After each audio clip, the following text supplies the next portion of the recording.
character? Yes. He was from Northville area, and JR grew up playing, I think, at Meadowbrook a lot, and then he became a professional, and he's become remarkable. He kind of blossomed just a little bit later, I think, in winning the championships. Yeah, he did. He was like in his late 30s and 40s when he became a dominant player, and and really he's still a really good player. He's in his 50s and just a little bit of a different guy, kind of quiet and yet really confident. A great putter. I mean, he could really putt, and you knew when his putting stroke was on, it really didn't matter where he hit his drive because he was going to get it somewhere near the green, and he was going to make the 12-footer. So you weren't out of the hole, and nice man. He's always been really nice to me. I still talk to him every once in a while. I see him at tournaments, and he's tied with Watrous and Hebert. They all three have 15 majors in the Michigan section now. So he still really wants that, but he only gets one chance a year. It's the Tournament of Champions. So he comes back and tries to win that every time. But of course, he's got to beat Hebert, and he's got to beat everybody else who shows up for that too. Talking about the Michigan Open and J.R. Roth, who spent his growing up years at Meadowbrook. Took a lot of paychecks home. He took a lot of paychecks. Sure. As a matter of fact, I still communicate with him. He's out in New Mexico now. So yeah, he was quite a player. Funny story on him that when we went spikeless, or not spikeless, but what we called it spikeless. So I'm just going to keep calling it spikeless. Stephen Kircher came to me when we were playing the Tournament of Champions in a couple events up there.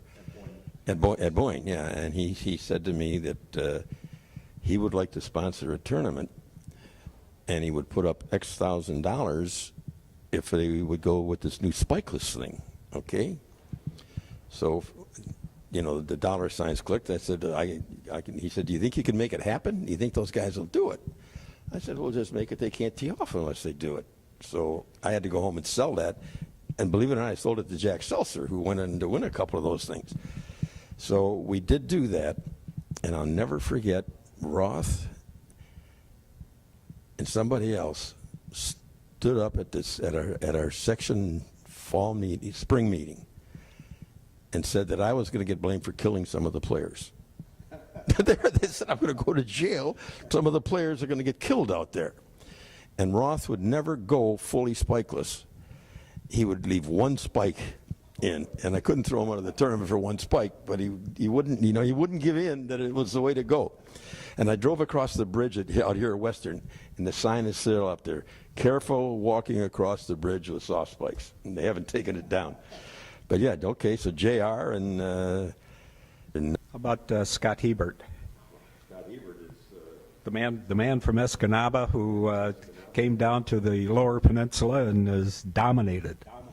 I remember when he was a valet parking my car when I would go up there. All right? At Grand Traverse. Yep. At Grand Traverse. He was the assistant pro there. Yep. Then he became, I think, head pro, and now he's at Traverse City Country. Right. And I used to kid him.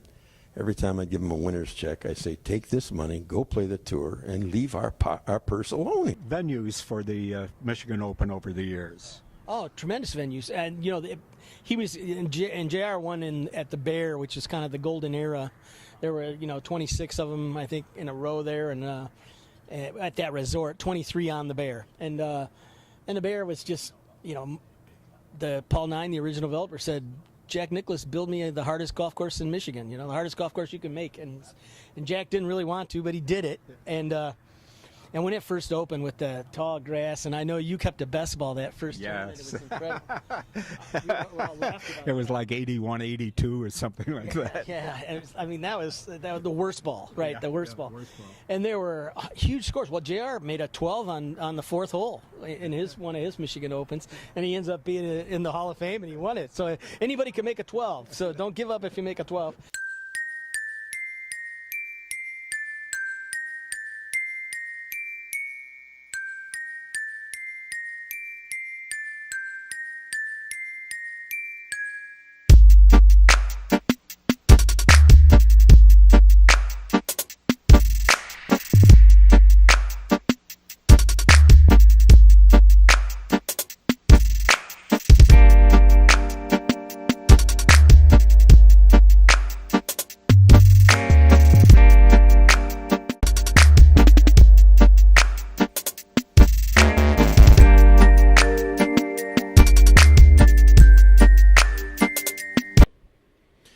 Michael Patrick Shields, live at Grand Traverse Resort and Spa, the Bear, right behind me. The last Michigan Open at the Bear after 26 years, and I've been fortunate enough to be here for the last 10 or so. And I got to tell you, I'm going to miss it for certain here.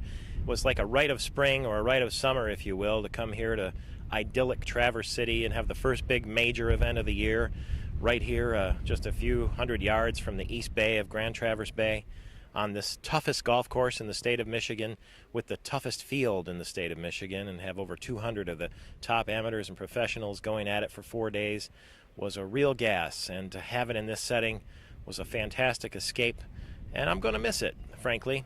But I think it's ironic that Scott Hebert, who has won the Michigan Open 6 times, tied with Al Watrous, was looking at his last opportunity to win the Michigan Open here on his home course. He's the head professional here at Grand Traverse and grew up around these parts, and he won the Michigan Open here 6 other times.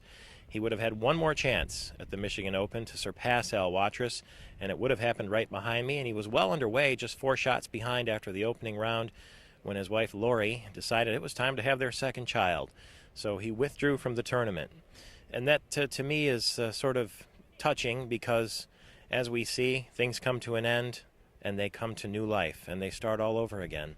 And we put everything in perspective when we hear a story like that. And so the Michigan Open will move to Orchard Lake Country Club, where it will get new life.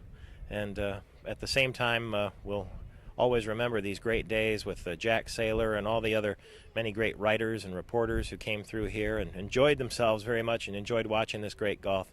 We never played any good golf, but we sure enjoyed watching it, and we sure enjoyed getting together and renewing our friendships and renewing our admiration for the folks who put the hours in on the practice range, go through the qualifying, and come here to the Michigan Open and enjoy their moment in the sun. The Bear has enjoyed its moment in the sun for 26 years, and now